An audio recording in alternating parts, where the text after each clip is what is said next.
ನನ್ನ ಒಂದು next question ಏನಂತ ಹೇಳಿದ್ರೆ, ಸೋಲಿಲ್ಲದ ಸರದಾರ ಅಂತಾನೆ ನೀವು ಕರೆಸ್ಕೊಳ್ತಾನೆ ಇದ್ದೀರಾ, ಒಂದು ಕಾನ್ಸ್ಟೆಂಟ್ ಆಗಿ ಗೆಲ್ಕೊಂಡು ಬರ್ತಾನೆ ಇದ್ದೀರಾ. ಇದ್ರ ಸೀಕ್ರೆಟ್ ಏನು ಸರ್? ನಿಮ್ಮ ಒಂದು ನುಡಿ ಏನು? ನಿಮ್ಮನ್ನ ಜನ ಅಷ್ಟು ಪ್ರೀತಿ ಮಾಡ್ತಾ ಇದ್ದಾರೆ, ಕಂಟಿನ್ಯೂಸ್ ಆಗಿ ಗೆಲ್ಕೊಂಡು ಬರ್ತಾ ಇದ್ದೀರಾ? ನನಗೂ ಆಶ್ಚರ್ಯ. ನನ್ನ ಉತ್ತರಹಳ್ಳಿ ಕ್ಷೇತ್ರದ ಜನ, ಈಗ ನನ್ನ ಪದ್ಮನಾಭ ನಗರದ ಜನ ನನ್ನ ಮೇಲೆ ಭರವಸೆ ಇಟ್ಟು, ವಿಶ್ವಾಸ ಇಟ್ಟು, ನಮ್ಮ ಮನೆ ಮಗನ ರೀತಿ ನನ್ನನ್ನು ಬೆಳೆಸ್ತಾ ಇದ್ದಾರೆ. ನನಗನ್ಸ್ತತೆ ನಾನು ಇನ್ನೂ 7 ಜನ್ಮಗಳನ್ನು ಎತ್ತಿದ್ರೂ ಕೂಡ ನಾನು ಈ ಪದ್ಮನಾಭ ನಗರ ಮತ್ತು ಉತ್ತರಹಳ್ಳಿಯ ಜನರ ಒಂದು ಋಣವನ್ನು ತೀರ್ಸೋಕ್ಕಾಗಲ್ಲ. ನಮ್ಮ ತಂದೆ ತಾಯಿ ನನ್ನನ್ನು ಎತ್ತಿರ್ಬೋದು, ಆದರೆ ಕೃಷ್ಣನಿಗೆ ಹೇಗೆ 2 ತಾಯಂದಿರಿದ್ದಾರೋ ಹಾಗೆ ಒಂದು ತಾಯಿ ನನಗೆ ನನ್ನ ಕ್ಷೇತ್ರದ ಜನ. ನೋಡಿ, ಯಾರ್ಯಾರೋ ಸೋತಿದ್ದಾರೆ, ನಾನೇನು ದೊಡ್ಡ ಇರ್ಮೆ ಅಂತ ಹೇಳಲ್ಲ, ಆದರೆ ಜನ ನನ್ನನ್ನು ವಿಶ್ವಾಸದಿಂದ ನಮ್ಮ ಅಶೋಕ ಇವನು, ನನ್ನ ಮನೆ ಮಗ ಇವನು ಅಂಥೇಳಿ ನನ್ನನ್ನು ಗುರ್ತು ಮಾಡಿದ್ದಾರೆ, ಅವಕಾಶ ಕೊಟ್ಟಿದ್ದಾರೆ, ನಿರಂತರವಾಗಿ ಗೆಲ್ಲಿಸಿದ್ದಾರೆ. ಜನರ ಸೇವೆ ಮಾಡೋವಂಥದ್ದಕ್ಕೆ, ಜನರ ಕೆಲಸ ಮಾಡೋದಕ್ಕೆ, ಅವ್ರ ಜೊತೆ ನಿಂತು ಕೆಲಸ ಮಾಡೋಕ್ಕೆ ಅವಕಾಶ ಮಾಡಿಕೊಟ್ಟಿದ್ದಾರೆ. ಸೊ ಸೀಕ್ರೆಟ್ ಏನು ಅಂತ ಹೇಳಿದ್ರೆ, ಜನರ ಪ್ರೀತಿನೇ ಸೀಕ್ರೆಟು. ನೀವು ಎಲ್ಲಿವರೆಗೂ ಜನರ ಪ್ರೀತಿಯನ್ನು ಇಟ್ಕೊಂಡಿರ್ತೀರ, ಅಲ್ಲಿವರೆಗೂ ನಿಮಗೆ ವಿಜಯ ಒಲ್ದು ಬರ್ತೈತೆ. ಎಲ್ಲಿ ನೀವು ಹಣದ ಹಿಂದೆ ಹೋಗ್ತೀರಾ, ಅಧಿಕಾರದ ಹಿಂದೆ ಓಡೋಗ್ತೀರಾ, ಆಗ ಜನ ನಿಮ್ಮನ್ನು ತಿರಸ್ಕಾರ ಮಾಡ್ತಾರೆ. ಜನರ ಪ್ರೀತಿ ಇದ್ದರೆ ಹಣನೂ ಮುಖ್ಯ ಆಗಲ್ಲ, ಅಧಿಕಾರನೂ ಮುಖ್ಯ ಆಗಲ್ಲ. ಸೊ ಜನರ ಪ್ರೀತಿ ಸಂಪಾದನೆ ಮಾಡುವಂಥ ಕೆಲಸವನ್ನು ಯಾವುದೇ ರಾಜಕಾರಣಿ ಮಾಡಿದ್ರೆ ಅವನಿಗೆ ನಿರಂತರವಾದಂಥ ಗೆಲುವನ್ನು ಕೊಡ್ತಾರೆ. ಇದೇ ಸೀಕ್ರೆಟ್. ಎಸ್, ಖಂಡಿತ ದುಡ್ಡು ಹಿಂದೆ ಓಡಬೇಡಿ, ಪ್ರೀತಿಯಿಂದ ಓಡಿ, ಅವಾಗ ಜನನೇ ನಿಮ್ಮ ಹಿಂದೆ ಬರ್ತಾರೆ ಅಂತ ನೀವು ಅದನ್ನು ನಿರೂಪಿಸ್ಬಿಟ್ಟಿದ್ದೀರಾ ಸರ್. ಕಂಗ್ರ್ಯಾಚುಲೇಷನ್ಸ್. ಖಂಡಿತ 7 ಜನ್ಮಕ್ಕೂ ನೀವೇ ನಮಗೆ ಆಗಿರಬೇಕು, ರಾಜಕಾರಣಿ ಆಗಿರಬೇಕು ಅಂತ ಕೇಳ್ತಾ ಇದ್ದೀವಿ ಸರ್. ಹಾಗೆ ಆರ್ ಅಶೋಕ್ ಸರ್ ಅಂತ ನಮ್ಮೆಲ್ಲರಿಗೂ ಚಿರಪರಿಚಿತರು.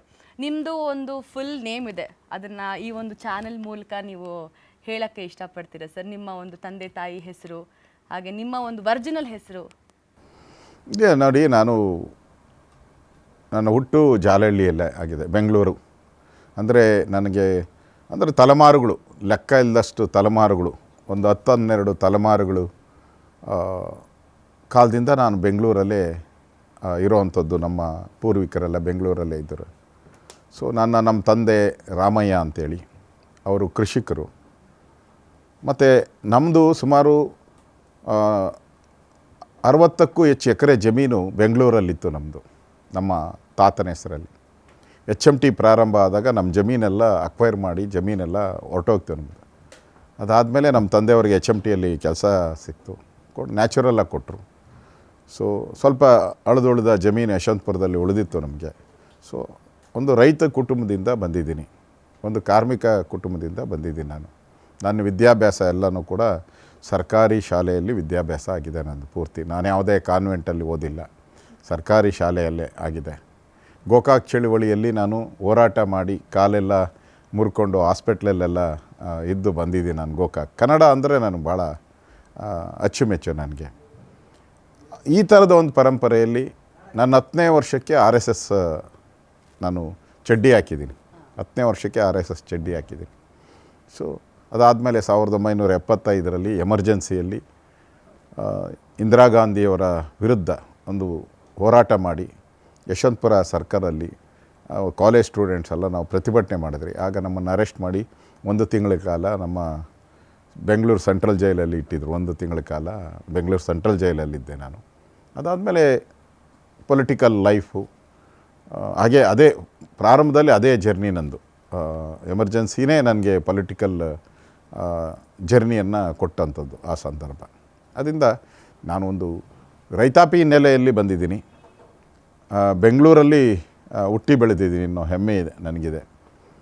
ಸೊ ಇವೆಲ್ಲ ಬ್ಯಾಕ್ಗ್ರೌಂಡಲ್ಲಿ ಸಂಘದ ಒಂದು RSSನ ಒಂದು ಬ್ಯಾಕ್ಗ್ರೌಂಡು ಕೂಡ ನನಗೆ ಇದೆ. ಈ ಹಿನ್ನೆಲೆಯಿಂದ ನಾನು ಬಂದಿರೋವಂಥದ್ದು. ಮತ್ತು ನಮ್ಮ ತಾತ ಯಾರಾದರೂ ಪೊಲಿಟಿಷಿಯನ್ ಅಲ್ಲ, ನಮ್ಮ ತಂದೆ ಯಾರು ಪೊಲಿಟಿಷಿಯನ್ ಅಲ್ಲ, ಯಾರೂ ಅಲ್ಲ.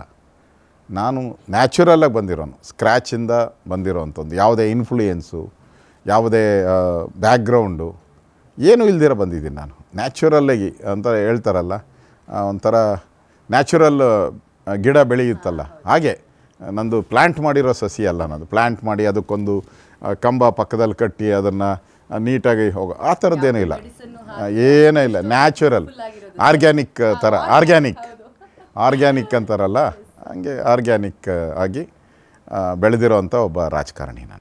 ಅದಕ್ಕೇನೆ ಹೇಳೋದು, ಹೆಮ್ಮೆಯ ಕನ್ನಡಿಗ ಜಾಲಹಳ್ಳಿ ರಾಮಯ್ಯ ಅಶೋಕ್ ಅಂತ ನಿಮ್ಮನ್ನು ಪ್ರೀತಿಯಿಂದ ಎಲ್ಲರೂ ಕರೀತಾರೆ. ಸೊ ಆಗಲೇ ಎಮರ್ಜೆನ್ಸಿ ಟೈಮಲ್ಲಿ ನೀವು ಜೈಲಿಗೆ ಕೂಡ ಹೋಗಿದ್ದೀರಾ ಅಂತ ಹೇಳಿದ್ರಿ. ಸೊ ಆವಾಗ ನಿಮ್ಗಿನ್ನ ಐ ಥಿಂಕ್ ಇನ್ನೊಂದು 20 ವರ್ಷ ಆಗಿದೆ ನಿಮ್ಮ ಏಜು, ನಾನು ತಪ್ಪಿಲ್ಲ ಅಂತ ಹೇಳಿದ್ರೆ. ಅಷ್ಟು ಚಿಕ್ಕ ವಯಸ್ಸಲ್ಲೇ ಇನ್ನು ಕಾಲೇಜ್ ಹುಡುಗಾಟ ಇರುತ್ತೆ ಅಥವಾ ರ್ಯಾಗಿಂಗ್ ಮಾಡೋದು, ಈ ಒಂದು ಮೆಂಟಾಲಿಟಿ ಇರೋ ಟೈಮಲ್ಲಿ ನಿಮಗೆ ಹೋರಾಟ ಮಾಡೋ ಮನೋಭಾವ ಅಥವಾ ನಿಮಗೆ ಆ ಒಂದು ಎಮರ್ಜೆನ್ಸಿ ಟೈಮಲ್ಲಿ ಹೋಗಿ ನೀವು ಜೈಲಿಗೆ ಹೋಗೋದಂಥ ಒಂದು ಸಂದರ್ಭ ಭಯ ಆಗಲಿಲ್ವ ಸರ್ ನಿಮಗೆ? ನನಗೆ 20 ವಯಸ್ಸಿಲ್ಲ, ನಾನು ಸೆಕೆಂಡ್ PUC ಓದ್ತಾ ಇದ್ದೆ. ನಾನು ಸುಮಾರು 17ರಿಂದ 18 ವಯಸ್ಸಿರ್ಬೋದು ನನಗೆ. ಆ ವಯಸ್ಸಲ್ಲಿ ನಾನು ಈಗಿನ ಕಾಲದ ಮಕ್ಕಳ ಥರ ಅಲ್ಲ. ಈಗಿನ ಕಾಲದ ನೀವು ಮೊಬೈಲ್ ಕೊಟ್ಟರೆ ನಮಗಿಂತ ಎಲ್ಲ ಅವರೇ ಹೆಚ್ಚು ನೋಡ್ತಾರೆ, ಎಲ್ಲ ಗೊತ್ತಿದೆ ಅವ್ರಿಗೆ, ಯಾವ ರಾಜ್ಯಕ್ಕೆ ಬೇಕಾದರೂ ಹೋಗ್ತಾರೆ ಅವರು. ಅವತ್ತು ನನಗೆ ಇದೇ ಇರಲಿಲ್ಲ, ನನ್ನ ಮನೆ ಬಿಟ್ಟರೆ ನಾನು ಕಾಲೇಜೇ ನನಗೆ ಗೊತ್ತಿದ್ದು. ನಾನು ಬಸವನಗುಡಿ ವಿವಿಪುರಂ ಕಾಲೇಜಲ್ಲಿ ಓದಂಥದ್ದು. ನಾನು HMT ಬಸ್ಸಲ್ಲಿ ಬರ್ತಾಯಿದ್ದೆ, HMT ಬಸ್ಸಲ್ಲಿ ವಾಪಸ್ ಹೋಗ್ತಾಯಿದ್ದೆ. ಬಟ್ ಅವತ್ತು RSS ನನಗೆ ನೀನು ಎಮರ್ಜೆನ್ಸಿಯಲ್ಲಿ ಇದೊಂದು ಸ್ವಾತಂತ್ರ್ಯ ಹೋರಾಟ, ಇದು ದೇಶದ ಮೇಲೆ ಎಮರ್ಜೆನ್ಸಿ ಬಂದಿದೆ, ಕೋರ್ಟ್ಗಳೆಲ್ಲ ಬ್ಯಾನ್ ಆಗಿದೆ, ಪತ್ರಿಕೆಗಳೆಲ್ಲ ಮುಚ್ಚಿದ್ದಾರೆ, ಎಲ್ಲರನ್ನೂ ಅರೆಸ್ಟ್ ಮಾಡಿದ್ದಾರೆ, ಎಲ್ಲ ಪೊಲಿಟಿಕಲ್ ಲೀಡರ್ಸ್ ಎಲ್ಲ ಜೈಲಲ್ಲಿದ್ದಾರೆ. ಈ ಸಂದರ್ಭದಲ್ಲಿ ದೇಶಕ್ಕೋಸ್ಕರ ಹೋರಾಟ ಮಾಡಬೇಕು ಅಂದಾಗ ನನಗೆ ಏನು ಹೋರಾಟ ಅಂದರೆ ಏನು ಗೊತ್ತಿರಲಿಲ್ಲ. ನನಗೆ ಜೈಲಿಗೆ ಕರ್ಕೊಂಡು ಹೋಗ್ತಾರೆ ಅಂತ ನನ್ನ ಕನಸಲ್ಲೂ ಇರಲಿಲ್ಲ, ನನಗೆ ಗೊತ್ತೇ ಇಲ್ಲ ನನಗೆ. ಸೊ ಆ ಸಂದರ್ಭದಲ್ಲಿ ನನಗೆ ಪ್ರತಿಜ್ಞೆ ಮಾಡಿಸಿದ್ರು, ನನಗೆ ಕರ್ಕೊಂಡೋಗಿ ನಿಲ್ಲಿಸಿ ನಾನು ದೇಶಕ್ಕೋಸ್ಕರ ಈ ಒಂದು ಸ್ವಾತಂತ್ರ್ಯ ಚಳುವಳಿಯಲ್ಲಿ ಭಾಗವಹಿಸ್ತೀನಿ ಅಂತ. ಸೊ ಆ ಮಾತು ಕೊಟ್ಟಿದ್ದೀನಿ ಅಂತೇಳಿ ನಾನು ಹೋರಾಟಕ್ಕೆ ಬಂದಂಥನು. ಅದರ ಅನುಭವ ಕೇಳಿಬಿಟ್ರೆ ನನಗೆ ಇವಾಗೂ ಕಣ್ಣಲ್ಲಿ ನೀರು ಬರುತ್ತೆ, ಅಷ್ಟು ಅನುಭವ ನನಗೆ. ಅರೆಸ್ಟ್ ಆದೆ, ಕರ್ಕೊಂಡೋದ್ರು ಜೈಲಲ್ಲಿ. ಜೈಲು ಇಲ್ಲೇ ಇದೆ ಈಗ, ವಿಧಾನಸೌಧ ಹತ್ರನೇ ಇರೋದು ಜೈಲು ಹಿಂದೆ. ಅಲ್ಲಿ ಮೊದಲು ಹೆಜ್ಜೆ ಇಡೋಕ್ಕೆ ನೋಡಿದೆ, ಬಲಗಾಲಿಟ್ಟರೆ ನಾವು ತಿರುಗೇನೋ ಪರ್ಮನೆಂಟ್ ಆಗೋಡ್ತೀನಿ ಅಂತ ಫಸ್ಟ್ ಎಡಗಾಲಿಟ್ಟೆ ಅಲ್ಲಿ. ಈಗೂ ಬ್ಯಾರಕ್ಕಿದೆ, ಹಾಗೆ ಉಳಿಸಿದ್ದೀನಿ ನಾನು ಡಿಸ್ಟ್ರಿಕ್ಟ್ ಮಿನಿಸ್ಟರ್ ಆದಾಗ ನಾನು ಇದ್ದಂಥ ಜೈಲು ಈಗೂ ಹಂಗೆ ಇದೆ, ಹಾಗೆ ಒಂದು ಮಾಡೆಲ್ ಆಗಿ ಇಟ್ಟಿದ್ದೀರಿ ಅದನ್ನು. ಆ ಜೈಲಲ್ಲಿ ನಾನು ಇದ್ದಂಥದ್ದು. ಅಲ್ಲಿ ಹೋಗಿ ರಾಗಿ ಮುದ್ದೆ, ಒಂದೇ ಒಂದು ಬ್ಯಾರಕ್ಕಲ್ಲಿ ಸುಮಾರು 300 ಜನ ಇದ್ರಿ ನಾವು, ಒಂದೇ ಬ್ಯಾರಕ್, ಒಂದೇ ಟಾಯ್ಲೆಟು, ಊಟ ಸರಿಯಾಗಿ ಕೊಡ್ತಾ ಇರಲಿಲ್ಲ.